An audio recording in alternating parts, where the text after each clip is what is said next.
Assalamualaikum warahmatullahi wabarakatuh. Jumpa lagi dengan saya Fardila Sandi di channel Pak Guru Sandi. Di video kali ini kita akan membahas soal TWK yang masih berkaitan tentang persamaan kedudukan warga negara dalam berbagai kehidupan, yaitu pewarganegaraan. Oke, tanpa basa-basi, ayo kita bahas soal yang pertama. Manfaat yang diperoleh jika dalam lingkungan masyarakat tidak ada diskriminasi adalah, jadi diskriminasi itu semacam penyimpangan. A. Timbul keresahan pada masyarakat. B. Mudah terkena pengaruh budaya asing. C. Tercipta suasana yang harmonis. D. Timbul kesenjangan sosial. Dan E. Terjadi konflik antar warga. Jadi sudah sangat jelas jawaban dari kelima opsi ini adalah C. Tercipta suasana yang harmonis. Jelas ya, kita lanjut soal yang kedua.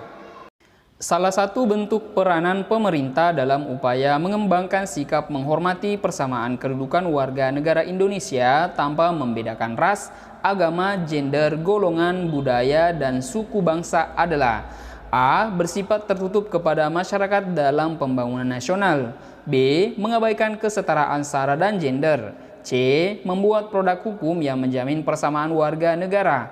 D. Membuat kebijakan yang tidak memperhatikan pluralitas. Dan E. Membuat kebijakan yang bertumpu pada asas tunggal. Jadi dalam soal ini dikatakan adalah bentuk peranan pemerintah dalam mengembangkan sikap menghormati persamaan kedudukan warga negara tanpa membedakan ras, agama, gender, golongan, budaya, dan suku adalah. Jadi sudah sangat jelas dari kelima opsi ini jawabannya adalah pemerintah harus membuat produk hukum yang menjamin persamaan warga negara, yaitu baik perempuan dan laki-laki, kaya dan miskin harus disetarakan. Ya, itulah.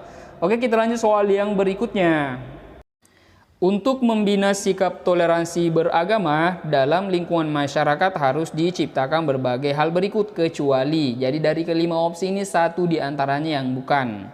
A. Menghormati umat beragama yang berbeda. B. Membiasakan sikap reaktif dan menentang. C. Menumbuhkan kerukunan dalam pergaulan. D. Menumbuhkan saling pengertian dalam pergaulan. Dan E. Melaksanakan kemerdekaan beragama dengan adil dan benar.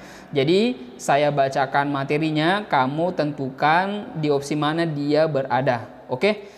Saya bacakan materinya. Sikap yang dapat diterapkan dalam upaya menggalang toleransi antar umat beragama sebagai berikut. 1. Tidak bersikap reaktif dan menentang. 2. Menumbuhkan kerukunan dalam pergaulan. 3. Kemerdekaan beragama dilaksanakan dengan adil dan benar. 4. Menumbuhkan sikap saling pengertian dalam pergaulan. Dan 5. Menghargai dan menghormati tata cara beribadah tiap-tiap agama. Ayo, materi yang sudah saya bacakan jawabannya adalah benar sekali bagian B, membiasakan sikap reaktif dan menentang. Ini kan dalam soal itu ditanyakan kecuali, dan dalam materi ini dikatakan tidak bersikap reaktif dan menentang, sedangkan ini di bagian B itu membiasakan, jadi bertolak belakang. Oke, kita lanjut soal yang berikutnya. Golongan bangsa berdasarkan ciri-ciri fisik adalah A. Ras. B. Suku. C. Rakyat. D. Golongan. E. Penduduk. Jadi saya bacakan dulu ini mengenai terkait menghargai persamaan kedudukan warga negara tanpa membedakan ras, agama, gender, golongan, budaya, dan suku. Jadi saya jelaskan dulu bahwa ras itu menurut Kamus Bahasa Indonesia artinya golongan bangsa berdasarkan ciri-ciri fisik. Sedangkan kalau agama menurut Bahasa Indonesia adalah agama, ajaran, sistem yang mengatur tata keimanan, kepercayaan, dan kepribadian kepada Tuhan Yang Maha Esa. Kemudian gender, kalau menurut dalam bahasa Indonesia gender adalah jenis kelamin. Kalau golongan itu wilayah Indonesia sangat luas sehingga terdapat berbagai macam golongan. Golongan-golongan tersebut ada yang berbasis agama, partai politik, profesi, tingkat pendidikan, dan organisasi. Sedangkan kalau budaya dan suku, kalau dalam bahasa Indonesia adalah budaya, pikiran, termasuk akal budi, adat istiadat, atau sesuatu mengenai kebudayaan yang sudah berkembang. Sedangkan suku adalah kesatuan sosial yang dapat dibedakan dari kesatuan sosial lain berdasarkan kesadaran tentang identitas perbedaan kebudayaan. Jadi dari kelima opsi ini ya, jawaban dari soal di atas yang termasuk ciri-ciri fisiknya adalah A. Ras. Oke, kita lanjut soal yang berikutnya. Kesadaran atas martabat manusia itu bersumber dari adanya A. Harga diri, B. Rendah diri, C. Potensi diri, D. Motivasi diri, dan E. Kepercayaan diri. Jadi sudah sangat jelas dari kelima opsi ini kesadaran atas martabat manusia itu bersumber dari adanya A. Harga diri. Oke, kita lanjut soal yang berikutnya. Tujuan persamaan kedudukan warga negara dalam bidang ekonomi adalah A. Mencari kedamaian hidup, B. Mendapat pengacara andal, C. Meningkatkan taraf hidup warga, D. Mengembangkan kesenian daerah, dan E. Memperoleh dukungan masyarakat. Jadi saya jelaskan dulu bahwa ini materi terkait bentuk persamaan kedudukan warga negara dalam berbagai bidang seperti bidang agama, politik, ekonomi, budaya, dan hukum. Tapi di dalam soal ini dikatakan dalam bidang ekonomi. Jadi saya bacakan dulu maksud dari bidang ekonomi. Kamu yang tentukan jawabannya. Dalam bidang ekonomi setiap warga negara Indonesia memiliki kedudukan yang sama, yaitu berhak melakukan usaha ekonomi. Contohnya, usaha ekonomi adalah berdagang, bertani, berkebun, dan menjual jasa. Persamaan kedudukan warga negara dalam bidang ekonomi bertujuan, ini yang penting ya, untuk memenuhi dan meningkatkan taraf hidup warga negara. Oke, jadi dari kelima opsi ini jawabannya adalah C. Meningkatkan taraf hidup warga. Sudah jelas, kita lanjut soal yang berikutnya. Kita berhak mendapat pendidikan. Hal ini menunjukkan adanya persamaan kedudukan warga negara dalam bidang A. Politik, B. Ideologi, C. Ekonomi, D. Sosial dan budaya, dan E. Pertahanan dan keamanan. Awalnya saya pikir ini adalah ideologi, tapi ternyata bukan. Menurut kamu jawabannya apa? Oke, saya jelaskan langsung. Ini terkait tentang persamaan kedudukan warga negara Indonesia dalam bidang sosial dan budaya. Buktinya apa? Ada terdapat pada pasal 31 ayat 1 Undang-Undang 1945 yang berbunyi, setiap warga negara berhak mendapat pendidikan. Dari pasal tersebut dapat kita ketahui bahwa memperoleh pendidikan merupakan hak bagi warga negara Indonesia tanpa melihat perbedaan yang ada.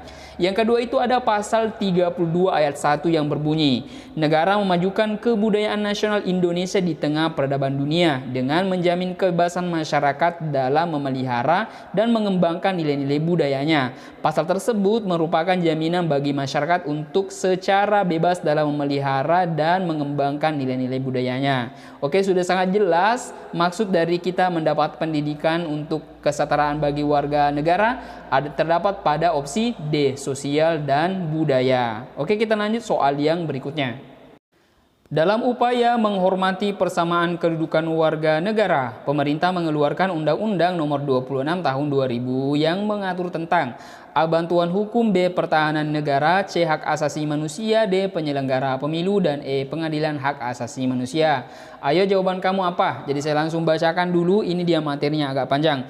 Pemerintah terus berupaya menghormati persamaan kedudukan warga negara dalam bidang hak asasi manusia. Selain memasukkan hak asasi manusia dalam Undang-Undang 1945 melalui amandemen, pemerintah juga telah melakukan upaya lain seperti menerbitkan Undang-Undang Nomor 39 Tahun 1999 tentang hak asasi manusia dan Undang-Undang Nomor 26 Tahun 2000 tentang pengadilan hak asasi manusia. Selain itu, pemerintah melakukan upaya melalui pendirian lembaga yang bergerak di bidang hak asasi manusia seperti Komisi Nasional Hak Asasi Manusia atau Komnas HAM dan Komnas Anti Kekerasan Terhadap Perempuan. Pemerintah juga membentuk Pengadilan HAM dan Pengadilan HAM ad hoc. Oke, sudah sangat jelas isi dari Undang-Undang Nomor 26 Tahun 2000 mengatur tentang HAM, hak asasi manusia, terdapat pada opsi C. Kita lanjut soal yang berikutnya. Persamaan kedudukan di hadapan hukum menjadi sesuatu yang sangat penting. Hakikat tujuan hukum sebagai berikut kecuali. Jadi 4 di antaranya termasuk dan 1 di antaranya tidak termasuk dalam opsi ini. A. Mewujudkan keadilan, B. Menciptakan ketertiban, C. Mewujudkan kebenaran, D. Menciptakan keamanan, dan E. Mempertahankan kekuasaan.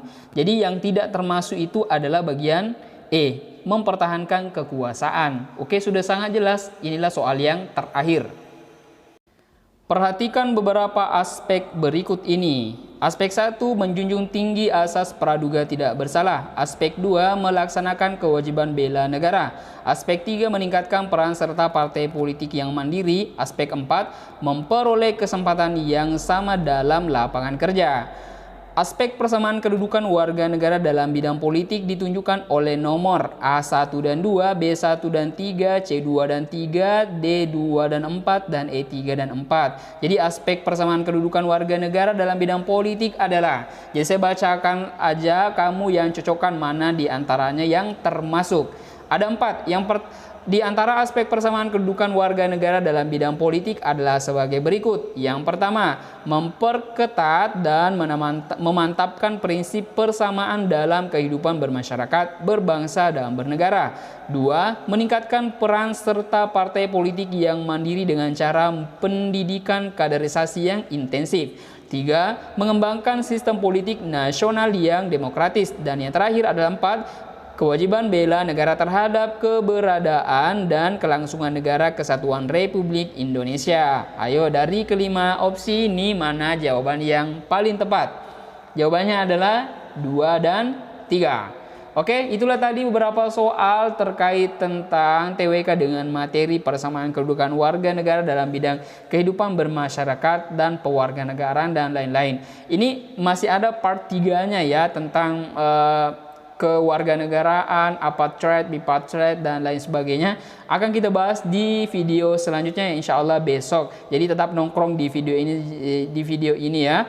Tetap nongkrong di channel ini, jangan sampai ketinggalan informasi ini. Caranya sangat gampang, silahkan tekan tombol subscribe dan aktifkan loncengnya agar kamu mendapatkan pemberitahuan setiap channel ini mengupload video. Jangan lupa join di grup Telegram saya yang membahas setiap hari soal selain hari Minggu. Semoga video ini bermanfaat. Sampai jumpa di video selanjutnya. Assalamualaikum warahmatullahi wabarakatuh.